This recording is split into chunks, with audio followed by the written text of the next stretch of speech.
Franchement, je pensais que Jean-Luc Mélenchon attendrait le 28 juillet pour définir simplement son nouveau concept phare, la Nouvelle France.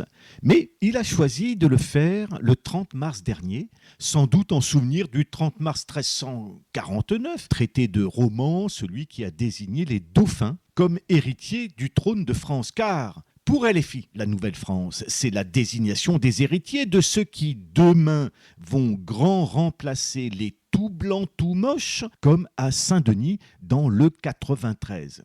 Et cette Nouvelle-France est un constat, nous dit Jean-Luc Mélenchon. Je le cite, « La France a connu d'importantes mutations sociologiques, économiques et même anthropologiques. C'est d'abord ce simple constat que recouvre le concept de Nouvelle-France. » Fin de citation. Jean-Luc Mélenchon a raison. Si le constat est juste, alors le raisonnement qui s'ensuit peut l'être. Et s'il est faux, alors les conclusions seront erronées. Et ici, le constat est faux.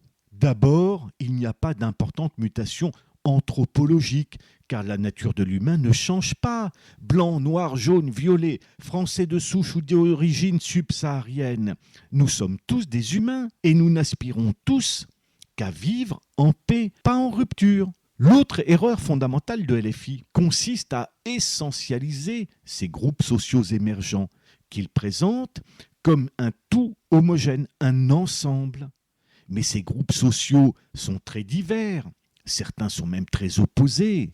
À côté de celui des déçus, il y a celui des narcotrafiquants, celui des islamistes, celui des catéchumènes. Et oui, celui des catéchumènes.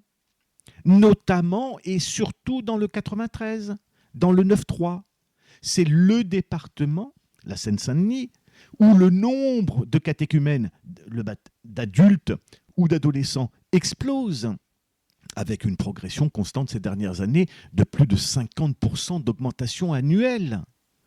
Ainsi, être issu de l'immigration et vivre dans le 93 ne signifie pas vouloir obligatoirement la rupture, car qui peut croire que le jeune Français catéchumène d'origine tamoule veuille la révolution, prépare la guerre, sort avec un couteau entre les dents?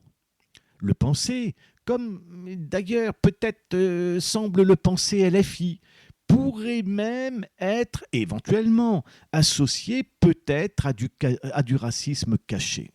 Bali Bagayoko a bien été élu, personne ne le conteste. Mais il a été élu avec à peine 21% des inscrits. Beaucoup de Français d'origine immigrée se sont abstenus, faute d'offres politiques. Il n'y avait aucune liste de droite, par exemple. Oui, aujourd'hui, certains narcotrafiquants et certains islamistes font alliance avec LFI. Mais demain, voilà la question.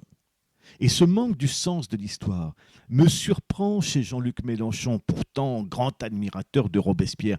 Il oublie la leçon du 28 juillet 1794. Robespierre est envoyé à la guillotine par ses anciens amis qui voulaient la rupture dans la rupture.